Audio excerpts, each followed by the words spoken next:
I stood on the stage, the heavy velvet of my graduation gown clinging to my shoulders, scanning the sea of cheering families for the two people who raised me. 4 empty seats stared back. They were in Miami, drinking champagne to celebrate my brother's 3rd college dropout.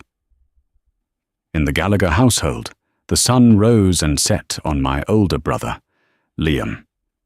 I was merely a satellite, orbiting in the cold, dark space left in his wake.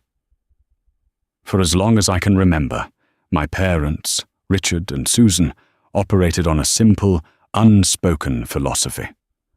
Liam's potential was a fragile, precious commodity that required constant financial and emotional nourishment, while my independence was a convenient excuse to ignore me. When Liam totaled his brand-new Jeep at 17, my father blamed the streetlights and bought him a BMW. When I won the state science fair a month later, my mother casually glanced at the trophy, asked me to dust the living room, and went back to researching private tutors for Liam's dismal SAT scores. I learned early on that if I wanted anything in life, I had to bleed for it. I worked 2 jobs throughout high school just to afford a reliable used car and my own laptop. I applied for every scholarship under the sun, eventually securing a nearly full ride to Columbia University. It was a monumental achievement. I remember sprinting into the kitchen, the acceptance letter trembling in my hands, tears of joy stinging my eyes. My parents were at the kitchen island. My mother was rubbing my father's back as he stared blankly at his iPad. "Mum, Dad, I got in. Columbia.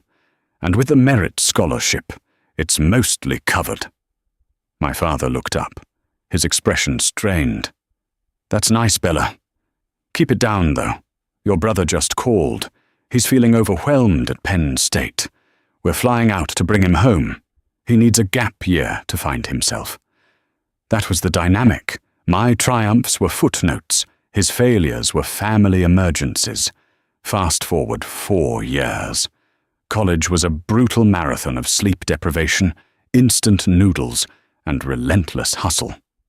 To cover the remaining tuition and my rent in New York, I worked weekends at a miserable diner in Queens and took night shifts at the university library. I didn't have the luxury of a social life, spring breaks in Cabo, or finding myself. I had a singular focus: graduate with honors, get a high-paying job in tech, and finally prove to Richard and Susan that I was worth their pride. Graduation was set for May 18th. It was the lighthouse guiding me through the darkest, most exhausting nights. I had bought my parents expensive VIP seating tickets months in advance. I had booked a reservation at a beautiful Italian restaurant in Manhattan, putting down a deposit I could barely afford. I wanted the perfect day. Then came the 2nd week of April. Liam was currently on his 3rd attempt at higher education, or rather, a heavily subsidized vacation disguised as a business degree in Miami. Predictably, he failed his midterm exams and was facing academic probation. Instead of studying, Liam decided that traditional education was stifling his genius. He pivoted to becoming an entrepreneur. His grand idea: a lifestyle app for yacht rentals that already existed in 10 different iterations. I was sitting in my parents' living room during a rare weekend visit home to New Jersey when the bomb was dropped. We were eating takeout. I had just reminded them about the hotel I booked for them in New York for my graduation. My mother set her fork down, exchanging a loaded, uncomfortable glance with my father. "About that, Bella," my father started, clearing his throat. "We're actually going to have to cancel the hotel." I froze. Cancel? Dad, it's non-refundable at this point, and graduation is in a month. What's wrong? "Well," my mother said, using that soft, patronizing tone she reserved exclusively for bad news. "Liam is hosting his official launch party for his new company. He's inviting angel investors, influencers, the whole 9 yards. It's a massive step for him. Okay, I said slowly, a cold dread pooling in my stomach. When is it? May 18th, my father said, looking away. The silence in the room was absolute, deafening. I looked at them, waiting for the punchline, waiting for them to say they told Liam to change the date, or that they were splitting up to attend both, or something. But they just stared back, defensive walls already erected. You're joking, I whispered. You are missing my college graduation, the degree I paid for myself, the honors I bled for, to go to a party for an app that doesn't even exist yet? A party for a guy who just dropped out for the 3rd time? Bella, don't be cruel to your brother, my mother snapped, her empathy vanishing instantly. You know how much he struggles with his self-esteem. He needs his family there to show a united front for his investors. You've always been so strong, so independent.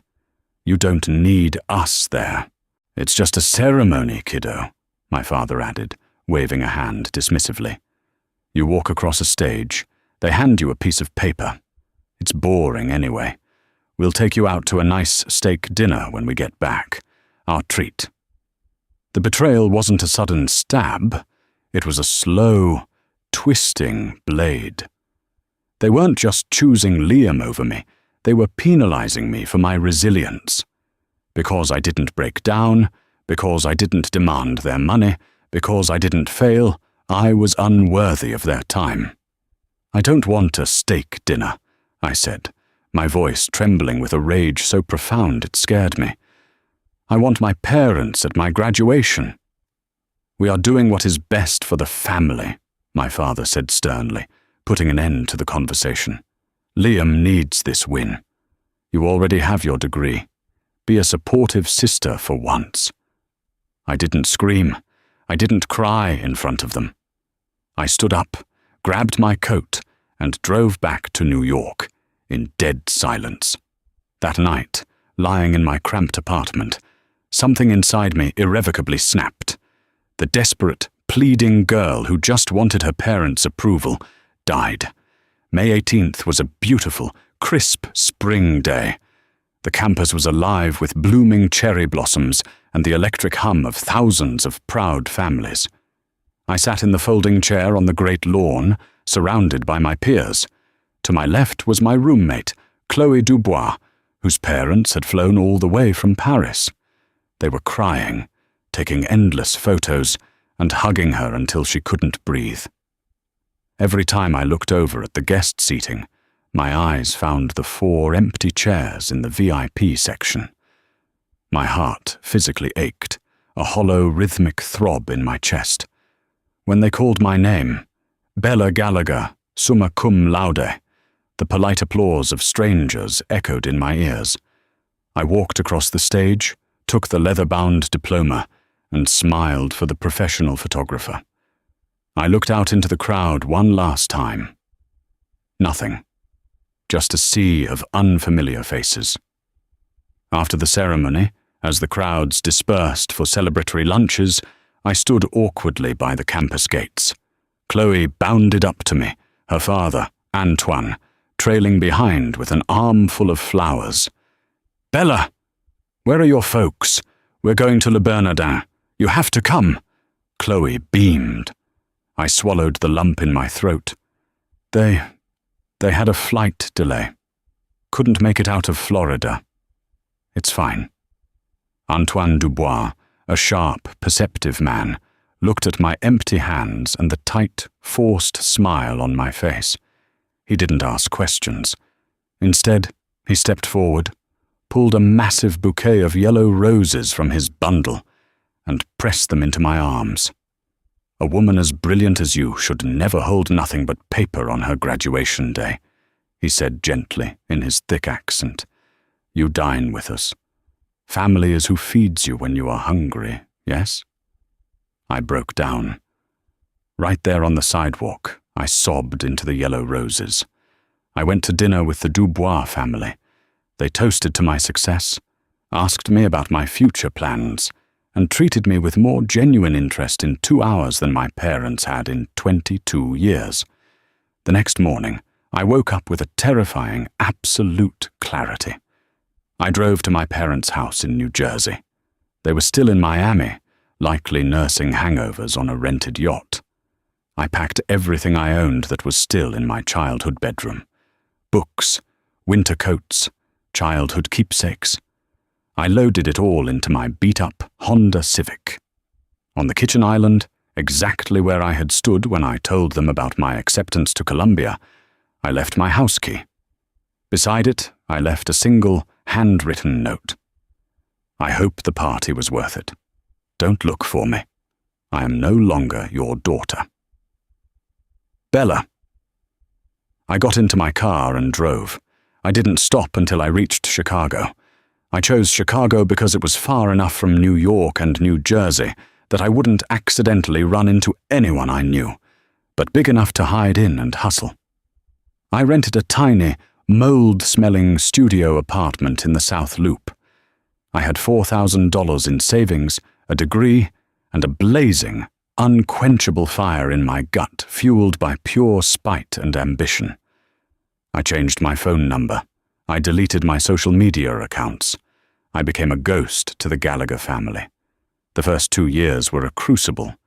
I got a brutal entry-level job at a mid-tier data analytics firm, working from 8 a.m. to 6 p.m. But my real work began when I got home. I realized early on in college that the future of marketing wasn't just in creative campaigns, it was in predictive consumer behavior data.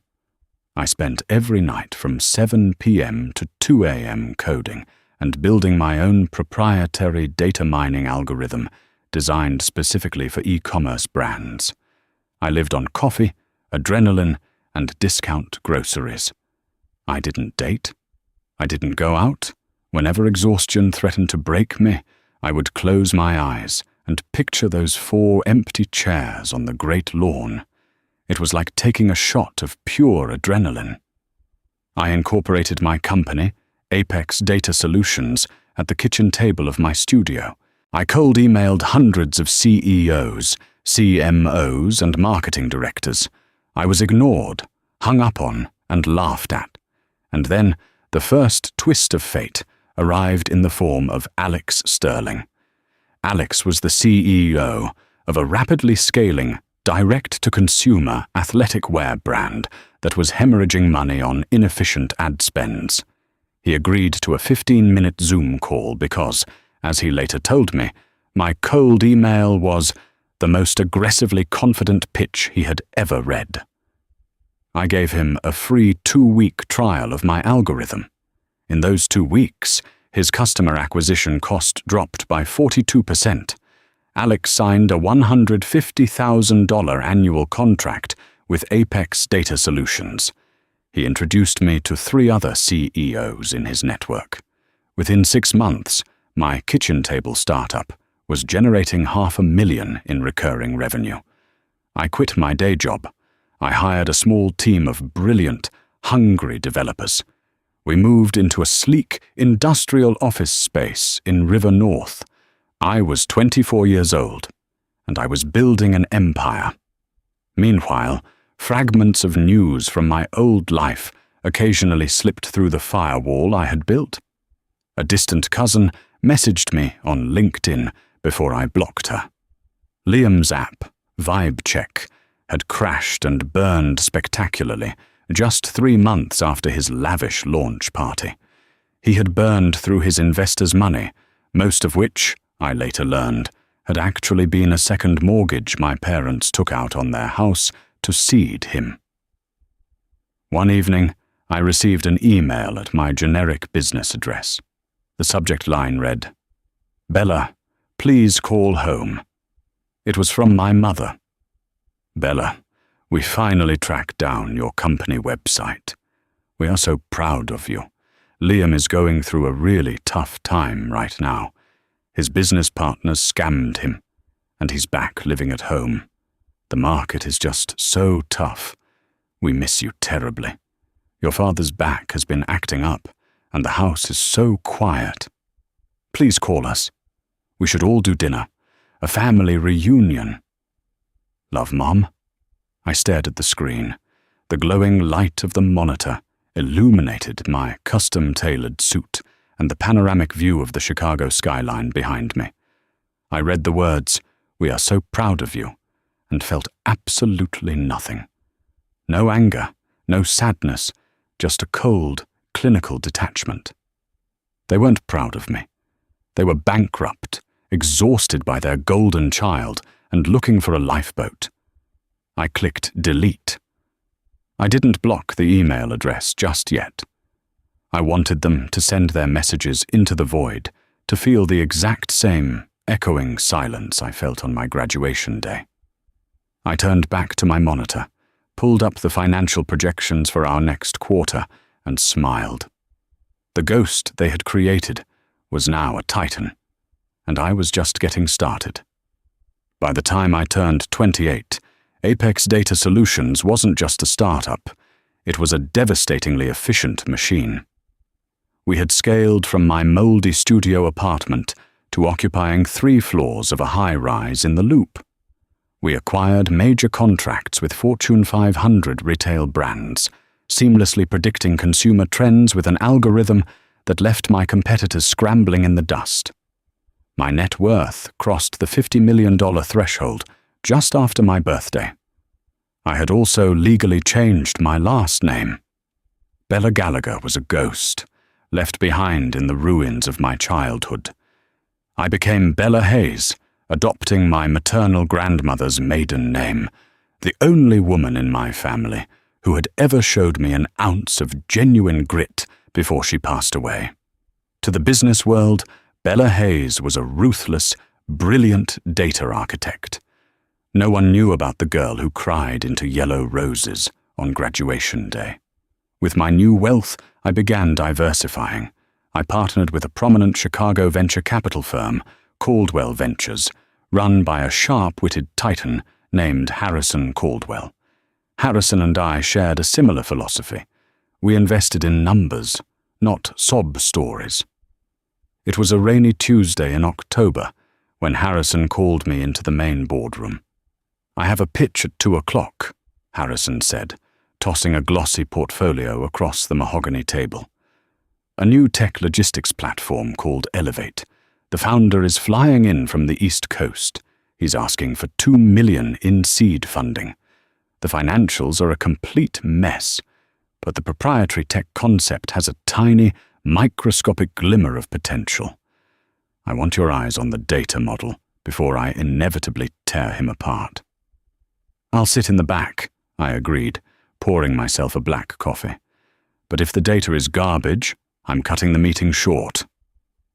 At precisely 2 p.m., the heavy glass doors of the boardroom swung open. I was seated at the far end of the long table, half-shadowed by the overcast light filtering through the floor-to-ceiling windows, reviewing a spreadsheet on my tablet. "Harrison, thank you so much for the opportunity." A sickeningly familiar, overly confident voice boomed through the room. I froze. The tablet nearly slipped from my fingers. I looked up slowly. Standing there in a poorly tailored designer suit, holding a leather briefcase like a shield, was Liam. He looked older, but not necessarily wiser. The golden boy glow had faded, replaced by the deep, hollowed-out exhaustion of a man who had spent the last 6 years running from the consequences of his own incompetence. His hairline was receding, and there was a nervous, desperate twitch at the corner of his jaw. "Have a seat," Harrison said smoothly, gesturing to the chair opposite him. "Liam, is it?" "Before we begin, I want to introduce you to our silent partner and lead data analyst, Ms. Hayes. She will be evaluating the back-end architecture of your logistics model." Liam turned his head toward the end of the table. He flashed a practiced, charismatic smile that abruptly died on his lips. For 10 agonizing seconds, The silence in the boardroom was so absolute you could hear the rain lashing against the glass. I watched the color drain from Liam's face. His eyes darted from my custom navy suit to my styled hair, and finally to the cold, dead expression in my eyes. He blinked rapidly, as if trying to dispel a hallucination. "Bella?" he choked out, the word sounding like a cough. Harrison raised an eyebrow, looking between us. "You two know each other?" "We share an unfortunate biological coincidence, Harrison," I said, my voice eerily calm, smooth as glass. I leaned forward, resting my elbows on the table. "Please, Liam, don't let me interrupt your pitch. You're asking Caldwell Ventures for $2 million. Let's hear why you think you deserve it." Liam was visibly sweating. His hands shook as he opened his briefcase, spilling a stack of heavily doctored financial projections onto the table. He stumbled through his presentation.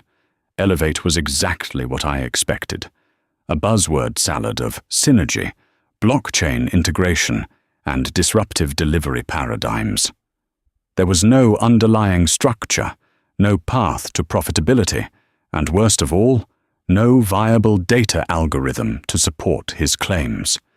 It was another yacht party, masquerading as a business. When he finally stopped speaking, panting slightly, the room was quiet. "Are you finished?"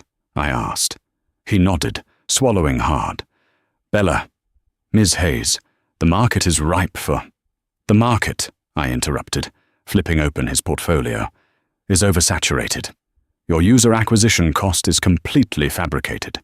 You claim a 30% month-over-month growth rate, but your retention metrics are hidden in the appendix because they are practically non-existent. You are burning through cash at a rate that suggests you're either paying yourself an exorbitant salary or you have no idea how to manage a ledger. Which is it, Liam?" He flinched. "We just need runway. If we have the capital is for scaling a proven model," I said coldly. "Not for life support on a dead idea. You don't have a business, Liam. You have an expensive hobby." Harrison closed his folder. "I have to agree with Ms. Hayes. This is a pass for Caldwell Ventures. We appreciate your time." Liam ignored Harrison. He placed both hands on the table, leaning toward me with a look of frantic, wide-eyed desperation. "Bella, please, you have to help me," he begged, dropping the professional facade completely. "My previous investors are suing me. Mom and Dad, they remortgaged the house again to help me build the prototype for Elevate.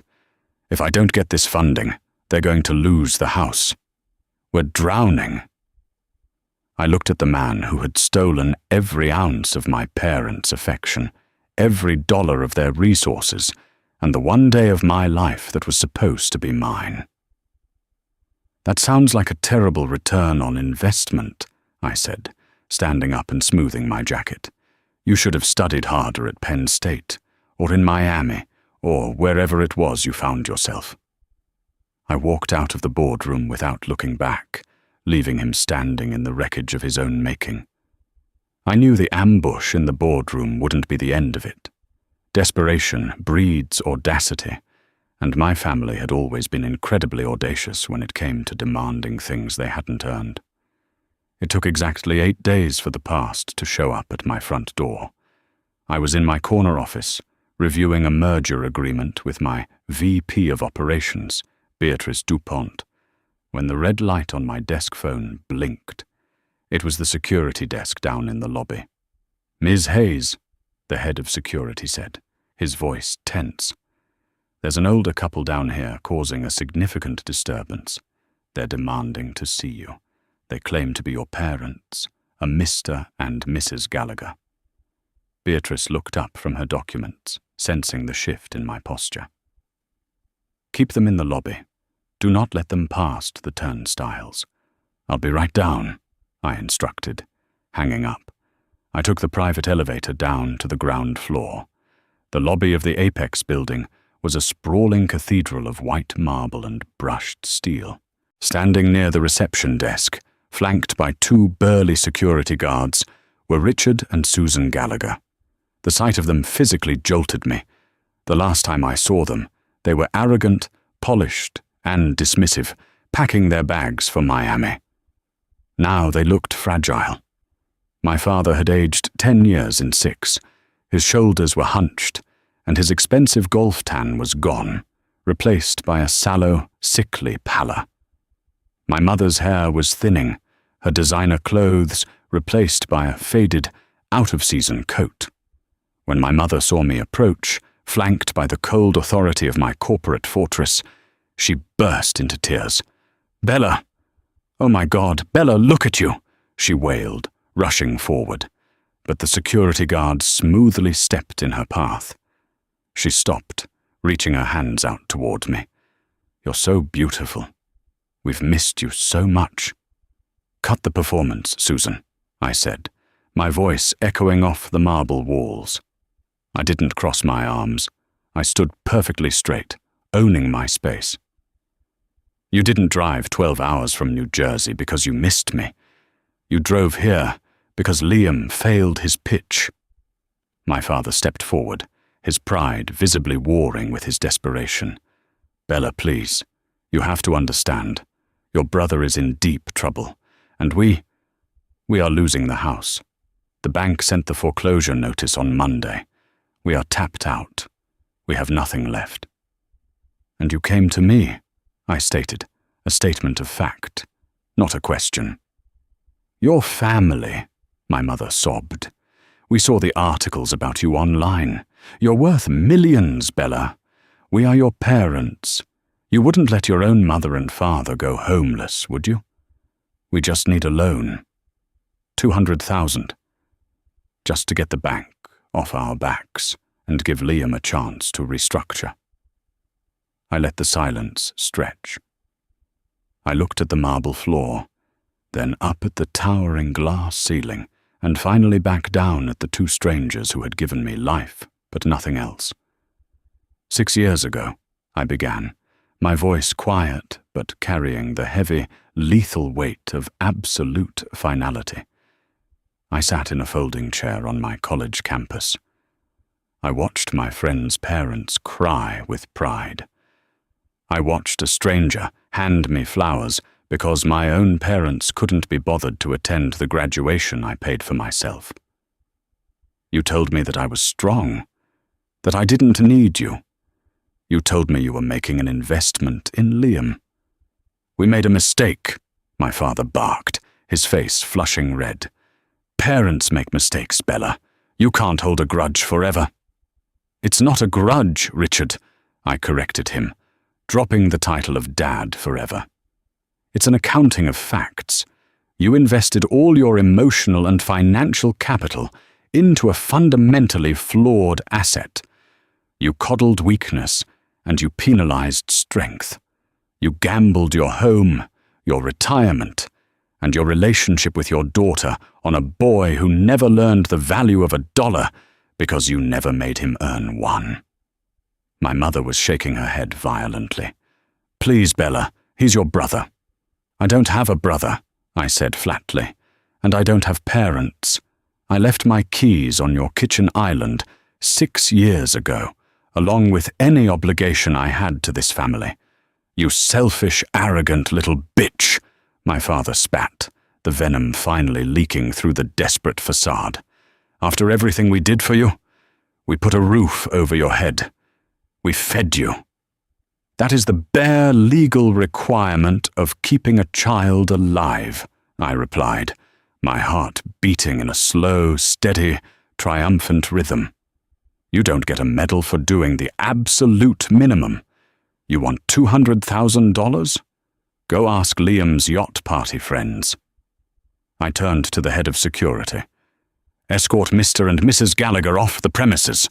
If they attempt to contact me or enter this building again, call the police and file a trespassing order. Bella, no! You can't do this! Bella! My mother screamed as the guards gently but firmly guided them toward the revolving glass doors. I didn't stay to watch them leave. I turned my back, stepped into the private elevator, and pressed the button for the penthouse floor. When the doors opened, the hum of my empire greeted me. The clicking of keyboards, the low murmur of brilliant minds solving complex problems, the empire I had built with my own 2 hands, fueled by the very rejection meant to destroy me. Beatrice was waiting for me by my office door, holding 2 crystal glasses and a bottle of ridiculously expensive champagne. She didn't ask what happened in the lobby. She just smiled. "To the third quarter projections?" Beatrice asked, handing me a glass. I took the glass, feeling the cool crystal against my palm. I looked out the window at the sprawling Chicago skyline, the city that had given me a place to hide, to heal, and to conquer. "No," I said, raising my glass and letting a genuine, radiant smile break across my face. "To the return on investment. Family isn't defined by shared DNA. It's forged in the fires of mutual respect and showing up when it counts. They bet everything on a glass house that shattered, while I built a fortress out of the bricks they threw at me. My parents skipped my graduation to coddle a failure, so I graduated from them. Today, my empire stands tall, and I never look back."